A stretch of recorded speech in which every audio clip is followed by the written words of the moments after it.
I do recognise most of your names, I think. So I'm Niti. I am a lawyer here in Melbourne, in Australia. But as I like to say, I'm more than my title. And first and foremost, I'm a woman, I'm a mother, and for me, the biggest thing at the moment is talking about the things that I'm passionate about and empowering myself and helping to empower others at the same time. Donna is the UK and Ireland's lead expert coach and mentor and strategist for in-house lawyers. And she was a lawyer for 14 years previously, and she uses those skills to coach others and to raise the impact of in-house legal. And Donna and I met through LinkedIn. As many of you know, I write quite a bit on LinkedIn, and we met. I don't even remember which post it was, but about a month ago, I wrote something on empathy and whether you can be too empathetic. And it amazed me just how much conversation that one post generated, and the number of people that had their own stories to share about the struggles that they experience with regards to empathy, and how it really can sometimes pull you into this well of emotion if you're not careful.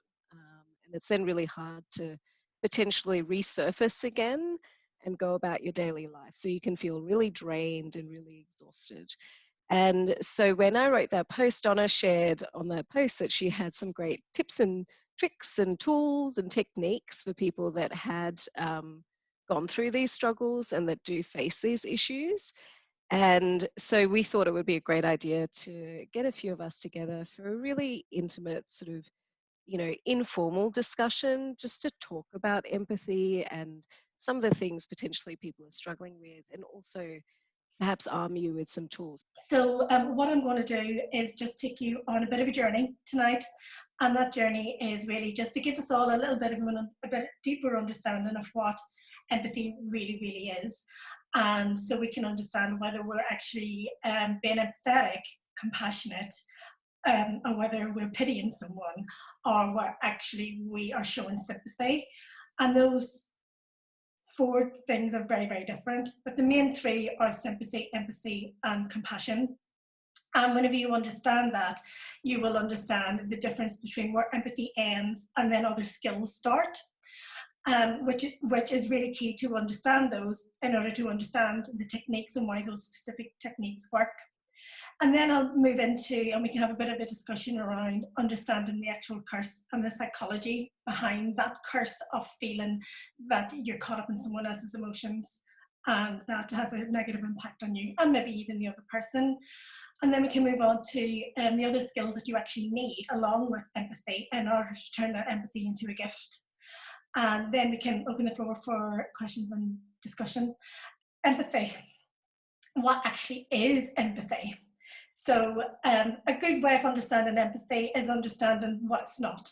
So empathy, what it isn't just an understanding of other people's suffering. And it isn't the need to help other people. It's actually where you actually physically experience someone else's emotions. And it has got an emotional component to it. And without a cognitive component to it, we can get into kind of what I call deep shit, excuse my French, because whenever we're caught up in the emotions of someone else, and with our emotions being in there too, we can get really, really confused. But I'll talk about that a little bit more. So empathy is that connection with someone else's emotions and actually feeling the emotions that they're feeling.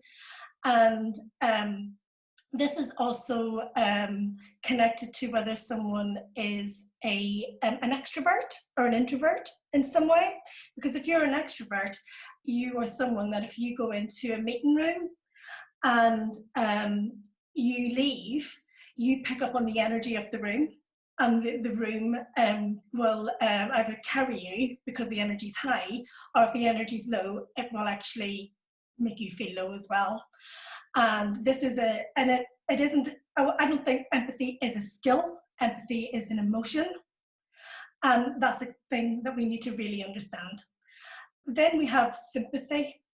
And sympathy is more at an arm's length, where you are with someone and you understand that they are suffering, but you don't feel they're suffering. And you understand it more from a cognitive perspective, because your brain allows you to understand and put yourself in their position. Now, sympathy, that's a big skill because it's cognitive. And compassion, which is slightly different again, this is where you are with someone who maybe is suffering from, I don't know, from the feeling of fatigue or feeling that they're not good enough. You may not necessarily feel their emotion, which means that you are in sympathy mode. But if you are feeling their emotion, it's kind of empathy. But compassion goes a little bit further. It actually is where you are in the place of desire, where you actually desire to help them out. Now, knowing that, can I ask you, maybe one or two people who thought they were an empath or have with empathy, that they may not necessarily be experiencing empathy, that it might be something else? And it's all about really raising awareness over really why feeling that empathy and not having the certain skills to go along with that can actually really burden you. And I don't know whether anybody else has got something to add to this. Really, really happy to hear your thoughts on it as well, because the lawyers that I support in my program that have really strong empathy, they tend to get really confused whenever they're speaking to someone and they feel that pain. So I don't know whether you feel confused whenever you get that sensation and that overwhelming emotions of others, and you feel confused because you don't know what pain is yours and what pain is someone else's. And equally, this isn't just pain, this is any emotion. This can be happiness and joy, and you could be absorbing other people's happiness and joy so much to the point you don't even understand what it is that makes you happy as a human being, and what is the things that you need to be doing to sustain your own joy. And with not being able to distinguish between the two can keep you in a perpetual state of confusion. Does anybody relate to that? There are a few people that are commenting in the chat. So I think Anne Genevieve said it can be hard having other people's feelings go through us. Yes. And Jennifer added to that she's definitely had a hard time in the past pulling apart other people's feelings from her own. And Tiffany has said the same thing as well, that it can be draining, especially when you're feeling such strong energies. And interestingly, the three of them all, after having heard the three different definitions, still, self-identified as an empath. Well, so it sounds to me that they probably would be as well. And the reality is, like, being an empath doesn't mean that you don't have sympathy and you don't have compassion. It's just understanding what an empath is, and understanding that if you are feeling other people's feelings, that you need additional skills in order to make sure that you can utilize that brilliant skill in order to really move change within yourself and for others. So yeah, those comments are so common, where I've had clients where they said that they actually feel really anguished whenever they come home from work, because of maybe the toxicity of a team, or of being in a really unhealthy workplace environment, and they get so exhausted, and to the point that they kind of isolate themselves and take them away from doing the things that they would normally do that would make them happy. So in a way, that is the curse that can come with it. But the good news is we're going to share some skills and techniques to help you manage that. So what I did want to talk about, which I think is really important to understand, from a psychological perspective, what happens whenever you are an empath and you are actually speaking to someone who particularly is in pain or is particularly going through a difficult time, and you're absorbing their emotions. Now, this is true for both empaths and people who have got really high compassion. So this is called the victim triangle. Basically, this is a really simple explanation of your role when you are an empath in any situation. So if you look at the triangle, well, I try to make it look pretty because the triangles that I was getting on my pictures looked ridiculous. So I just thought this little stone thing looked a little bit more appealing to the eye. So if you look at the top, you've got someone who's what we call a P, and this person is what we call the perpetrator. And the V represents the person who is the victim, as in the person who is in pain. And the R is the you, the empath. So what actually happens is when you are in a room or in the environment of someone who is the person who's suffering the pain, which in this case is called the victim, and you feel like you want to kind of help in some kind of way, and you try to bring them out of the emotions that they're in, and you try to help them, there's a couple of things that you're actually doing from a psychological perspective. So first of all, because you're trying to solve their problem for them, you are taking their power away to sort it out themselves. What that does is also then reinforce their belief system that they are a victim and that they are unable to sort it out themselves, which actually increases the division between them and the perpetrator.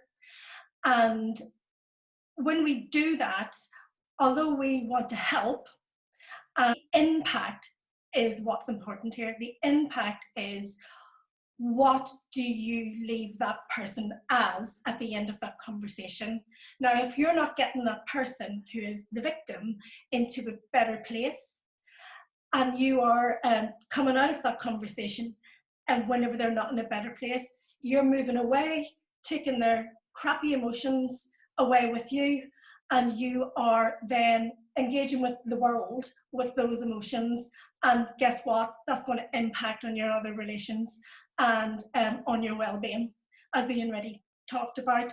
And you're leaving them in a state where they don't feel competent or capable enough to know what to do themselves. And that is so disempowering for anyone who is in a difficult situation. This is a guy I really want to quote, Jordan Peterson. He is a clinical psychologist, and I have read his book, which is called The 12 Rules of Life, which is brilliant. I would really suggest anybody to go out and get it. He actually says that there is a problem with too much empathy, that empathy and compassion are only really good when you deal with individuals who really are incapable of helping themselves. So, for example, children, or really, really hurt people, or really elderly people. It's actually not a really healthy doctrine to build any political system or even a business system upon, because he says behind it there is a really unhealthy belief that there is an inequitable weight of distribution of absolutely everything. So when we think of something else having more power over us, whether it be a boss, a relationship, any situation, that's whenever we feel and go into that victim mode. And if we assume at the base of our belief system that the world is unfair, we are just saying to ourselves, I can't do anything about it. I'm just going to be the victim, and I'm not going to be empowered to do anything or anything to change it. And he says that fundamental belief is a really unhealthy one if we really want to empower ourselves and others within the world. I think the belief in knowing that in any situation you can actually have the power to really reframe your experience is so powerful. If you believe that you can't change something, then you've lost your power. He really says that empathy is actually okay, but not on its own, because you do need the skills to empower as well.